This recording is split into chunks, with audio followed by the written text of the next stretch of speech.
Hello everyone, this is Asma speaking, and I wanted to come on here to talk about something that really helped me manage my thoughts and the chaos in my head. And that is a new concept that I've got to learn about in one of Johann Hari's books. The name of the book is Stolen Focus by Johann Hari.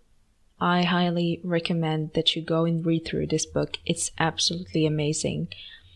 So one of the things that was mentioned for an ultimate focus of the human mind is that we used to be scattered, attention scattered, because we are not rested, and social media, maybe traumas and other things. A lot of things have been mentioned in that book, and making a session here just to speak about it in very surface-like way won't give it its credit, and I'm aware of that.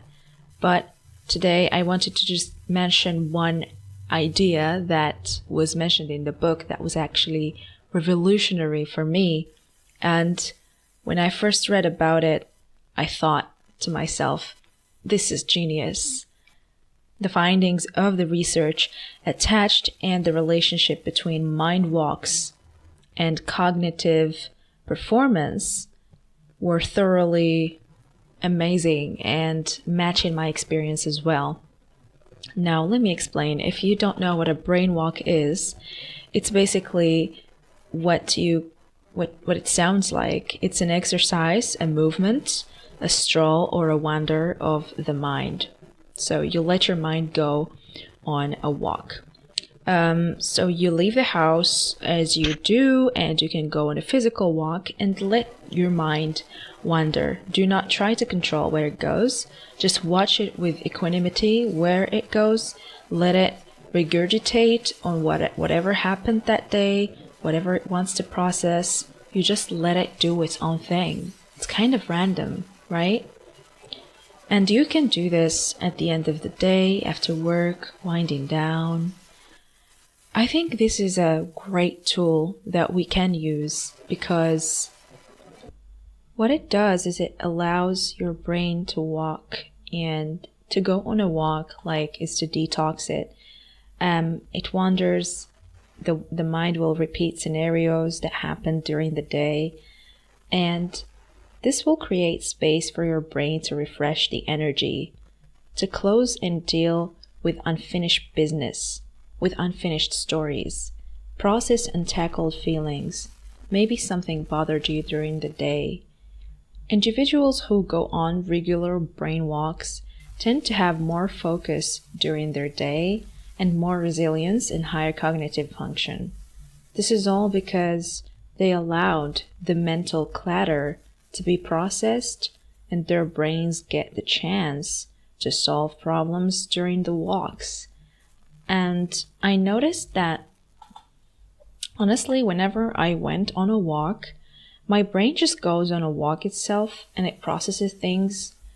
It comes out with ideas. It revisits past events. By past events, I mean past. I could go back to childhood memories. I could go back to things I'd never thought. I could see a color and just remember something. And I wouldn't say to my brain, oh no, be present, don't go there. If I just allow that, it makes me flow. It's like a flow state. So when I walk through the streets or in the park, I just feel like my mind goes these different worlds, and I, for the first time, don't judge it. I don't tell it to shut up as I do when I want, for example, to sit for meditation, because, it depends on the type of meditation you're doing, right? So this is also a meditation for your brain. You just don't control anything, and you allow it. I think the biggest deal of practice we're doing when we're walking our minds is that we are practicing compassion, a lot of compassion with ourselves.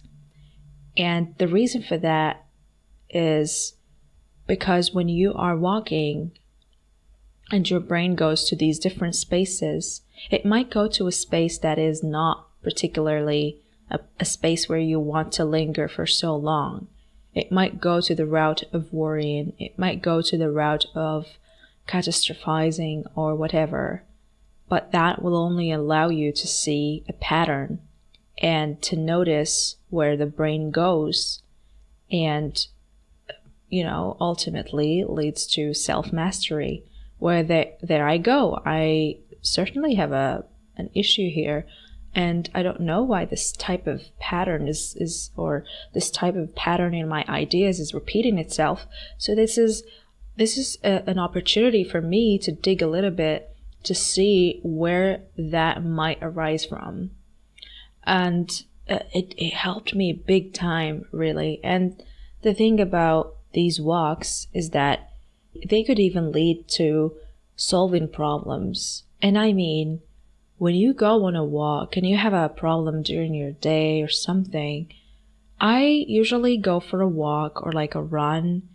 And when I am doing that physical activity and just letting my brain do its thing, I feel like I come home with a solved something, a solved equation of some sort.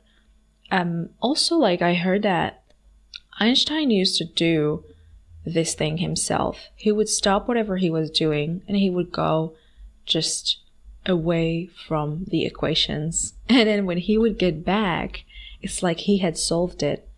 And sometimes he would go on naps as well. He would take a nap until he heard the 2 pebbles fall on the tray of whatever of silver he was laying right under his hand.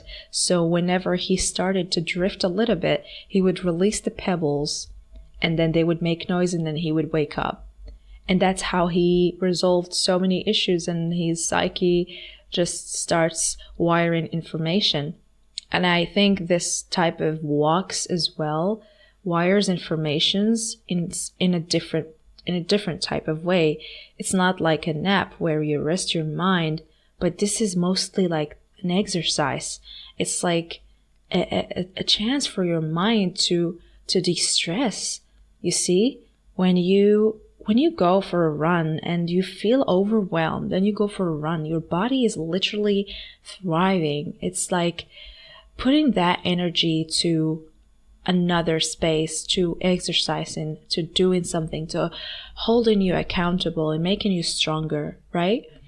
So I feel like this brain walk is so important.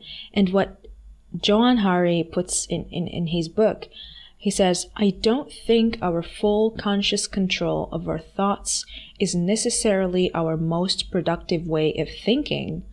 I think loose patterns of association can lead to unique insights.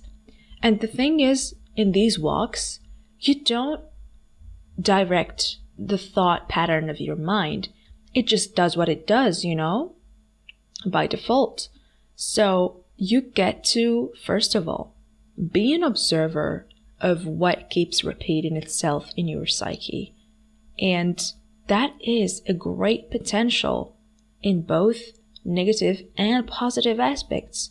We simply just see things as they are, and we hold our compassion, accommodate both good and bad in whatever way they seem to us. Like these ideas, they could be worries, they could be anxious thoughts, and when we just notice them and compassionately accept them and finish our walk without judging, then we are doing a great deal of the work. This is a great meditation, by the way.